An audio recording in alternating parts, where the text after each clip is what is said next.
প্রশাসনের লোক হয়ে কেন আমার স্বামীকে হত্যা করলো? আমি আর বিচার চাই, আমি আর বিচার চাই। আর প্রশাসনে যদি আমার স্বামী কোনো অপরাধ করে থাকে আইনের ব্যবস্থা কেন নিল না? ওনারা কুপিয়ে হত্যা করলো কেন? আল্লাহ তোমরা আমার স্বামীর বিচার দাও। পরিবারে কি কেউ নিহত হয়েছে? পরিবারে আমার ভাইটা নিহত, মারা গেছে, এই মাত্র মারা গেল। আমি তো এখন বর্তমান গাইবান্ধা সদর হাসপাতালে। আমাকেও মারপিট অনেক করছে, দুইজন মারা গেছে, একজন বগুড়া মেডিকেলে, একজন গাইবান্ধা মেডিকেলে এখন মারা গেল। অনুমান রাত 12টার দিকে আমি ফেরা খাওয়া দেয় বেড়া শুনি। এর মধ্যে কাজের ছেলেটা বলতেছে আর্মি আসছে, দরজা দেখতেছে, দরজা খুলে দাও। তো দরজা খুলে দেওয়ার সঙ্গেই বলছে হ্যান্ডচাপ হাত এই বাড়ি করতে চামফুটের বউ, আমার মিসেস, আমার ছেলের বউ, এখন নিয়ে যা সব বাসায় তল্লাশি শুরু করে দিচ্ছে, বলতেছে আপনার কাছে অস্ত্র আছে। আমি মিথ্যে ইনফরমেশন দিচ্ছি। আমি 3 বারের চেয়ারম্যান টানা, 3 বার থেকে আমি চেয়ারম্যান নির্বাচিত। 11 সাল থেকে টানা আমি চেয়ারম্যান আছি। আমি অত খারাপ লোক না, আপনার থেকে মিথ্যা তথ্য দিচ্ছে। আপনারা ভালো করে আমার বাড়িটা চেক করুন। তারা চেক করলো, কিছুই পাইল না। সে তারপরে থেকে রাত 1টার থেকে যে মার শুরু করছে, সে ভোর 6টা পর্যন্ত আমাকে মারলো। আমার ভাইস্তাটা প্রাইমারি চাকরি করে নাইট কেটে, ও মারলো। আমার কাজের ছেলে বাড়ি থেকে তুলে নিয়ে এসছে, আমার ভাইস্তা ভিতর থেকে তুলে নিয়ে এসছে। তারপরে বাজারের মধ্যে এক ছেলে পলাশটা অকটাকে নিয়ে এসছে। আমার গাড়ি চালালে লোক যাবে ওই বাড়িতে, ওই ফির অকটাকে নিয়ে এসছে। অমানবিক বাইর ছবি করতো। তারপরে আমরা তো সকালবেলা তো অনেক মায়ের দেয়। আমার রাত 4টার সময় প্রায় আমাকে পুলিশ এবং আর্মি যা বললো যে এখনো তো কিছুই পেলাম না, এখন আপনার জিম্মায় দেবো এই 4 জনকে। এই কথা বলে আমার কাছ থেকে সই নিল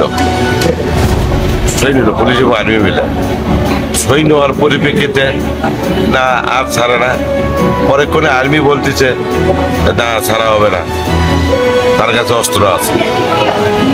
কই থেকে কি রাম দাও গরু জব করে গিয়া কই থেকে যেন নিয়ে এলো কয়েকটা, 4-5টা।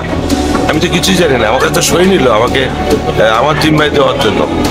তারপরে রামদাও কিভাবে এলো? মিথ্যে তথ্য। এটা মিথ্যা বানানো সারা রাত আর্মি এইভাবে মারবে। মানে আমার যদি ত্রুটি থাকে তাহলে আমার আইনে আওতায় নেবে। সারা বাড়ি ঘেরাও করছে, আমরা তো যা কিনলে সেইটা করছে। আমরা মনে করছি আমার চাঁদা কিছু অসুস্থ বলি মনে হয়, মারধর করতেছে। ওই জন্য আমরা দরজা খুলছি। দরজা খোলার পরে দেখি প্রশাসনের লোক যে আপনারা গেট খোলেন, আপনাদের কিচ্ছু করবো না। তা আমরা বলতেছি ভাই আমরা সম্মানের সহিত দরজা খুলে দিচ্ছি, আপনারা দেখেন ভাই আপনাদের ঘর সার্চ করবো। তা আমি বললাম যে ভাই আপনারা যেহেতু ঘর সার্চ করবেন তো করেন, আমরা চাবি দেই, আপনারা সব কিছু দেখেন। ভাই আপনাদের ঘরে অস্ত্র আছে? তা আমি বললাম যে ভাই কোনো অস্ত্র নাই ভাই। ওই যে আপনার স্বামী কোথায় অস্ত্র ছুটে আপনি বলেন, নাহলে আপনার স্বামীর কিন্তু খবর আছে। আমরা প্রশাসনের লোক হয়ে কেন আমার স্বামীকে হত্যা করলো? আমি আর বিচার চাই, আমি আর বিচার চাই। আর প্রশাসনে যদি আমার স্বামী কোনো অপরাধ করে থাকে আইনের ব্যবস্থা কেন নিল না? ওনারা কুপিয়ে হত্যা করলো কেন? আল্লাহ তোমরা আমার স্বামীর বিচার দাও। বাজারের ভিতরে কয়েল নেওয়ার জন্য ঢুকছি রাত 12টা। কয়েল নিচে নিয়ে এমন সিকিউরিটির কাছে এর মধ্যে দেখি ভয়েল্লা শোনা যাচ্ছে। কয়েলের প্যাকেটটা আমি সিকিউরিটি আছে না, মানে বাজারের যে সিকিউরিটি নাইট গার্ড ওরকার, ওখানে কয়েলটা দিয়া নাম হল রমজান আলী, ওই ছেলেটার নাম। ওকে বললাম কয়েলটার আগে আমি একটু দেখি হইয়াল্লাটা কি কিসের দিচ্ছে শুনে আসি। ওখানে গিয়েছি, মানে যাতে ধরছি আর কি, আমার গাড়িটা ঘুরেছি, গাড়িটা ঘুরে নিয়ে যাই। আমি তো জানি না যে ওখানে কি হচ্ছে, এটা জানি না।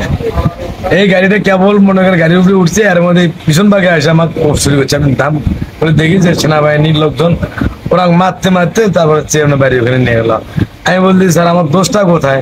আমি কয়েল কিনছি, আপনারা দেখেন না যে সিকিউরিটি নাইট গার্ড এর কাছে কয়েল আমি দিয়ে আপনার ওখানে যাচ্ছিলাম। কি হয়েছে চিল্লাচিল্লি করে? আমার অফারটা দেখেন, ওনাকে অফারটা ওর পরে কথা। এই যে 5 মিনিট রেস্ট দেয়, 5 মিনিট কুবা পানি খেতে চাই ভাই, পানিও দিচ্ছে। আমার আসলে ভাই বলার মতো কোনো ভাষা নাই। আমি শুধু একটা কথাই বলতে চাই, গতকালকে ডক্টর ইউনূস জাতির উদ্দেশ্যে বলে যে আপনারা একটু ধৈর্য ধরেন, আপনারা কি আর একটু ধৈর্য ধরেন, যাতে কেন্দ্রীয় সমন্বয় কিংবা সার্জিস হাসনাতরা আরো এভাবে নৃশংসভাবে যাতে হাজার হাজার প্রাণ যাতে কেড়ে নিতে পারে, আরো অনেক নারীকে তার যাতে স্বামী হারা করতে পারে, কত মা আছে তার কুল থেকে যাতে তার সন্তানকে এভাবে কেড়ে নিতে পারে, কত পরিবার আছে তার থেকে তার আত্মীয় স্বজন, তার স্বামী, সন্তান, ছেলে, মেয়ে তাদেরকে যাতে কেড়ে নিতে পারে, এর জন্য আপনাদেরকে আরেকটু ধৈর্য ধরতে হবে, তাই না ডক্টর ইউনূস? তাই না? বর্তমান আপনি তো আরেকটু ধৈর্য ধরতে বলতেছেন এটার জন্যই। বর্তমান সার্জিস হাসনাত এরা এই যে আপনার অনাকাঙ্ক্ষিত ঘটনা কিংবা আওয়ামী লীগের পরিবারের উপর যেইভাবে নৃশংসভাবে হত্যাকাণ্ড চালাচ্ছে, এটার বিচার আচার কেন হচ্ছে না? কারণ কি জানেন?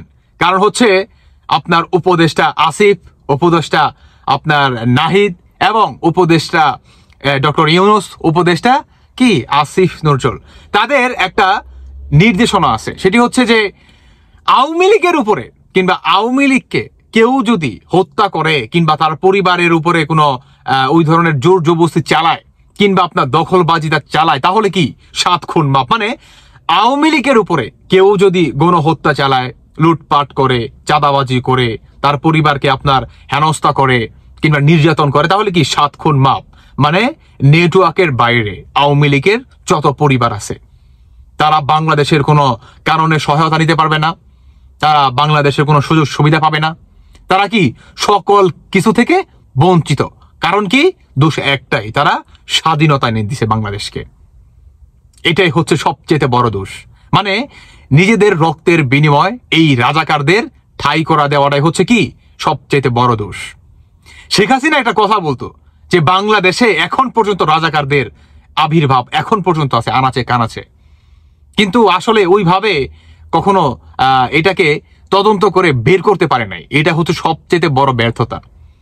যাই হোক, বর্তমান এই সার্জিস হাসনাতের নির্দেশে কেন্দ্রীয় সমন্বয়ক, গ্রাম ভিত্তিক সমন্বয়ক, থানা ভিত্তিক সমন্বয়ক, জেলা ভিত্তিক সমন্বয়ক, এদেরকে একটা জিনিস খুব ভালোভাবে কি জানেন দেওয়া হয়েছে যে তোমরা আওয়ামী লীগের উপরে অত্যাচার করবে, মন চাইলে গণহত্যা করবে, মন চাইলে গভীর রাতে গিয়ে এদের উপরে আক্রমণ করবা কিংবা মন চাইলে এদেরকে কুপিয়ে মারবা, কোনো বিচার হবে না। তোমাদের নামে থানার ভিতরে কোনো জিটি হবে না, কোনো কমপ্লেন হবে না, কোনো মামলা দায়ের তোমাদের মাধ্যমে বা তোমাদের এগেনস্টে হবে না। অতএব আওয়ামী লীগের উপরে যারা নাকি এই ধরনের কাজগুলো করবে এদেরকে মেডেল দেওয়া হবে। মানে ডক্টর ইউনূসের মতো এদেরকে কি মেডেল দেওয়া হবে। কি সেই মেডেল? যে আমরা আওয়ামী লীগ মারছি, আমরা কি আওয়ামী লীগ মারছি।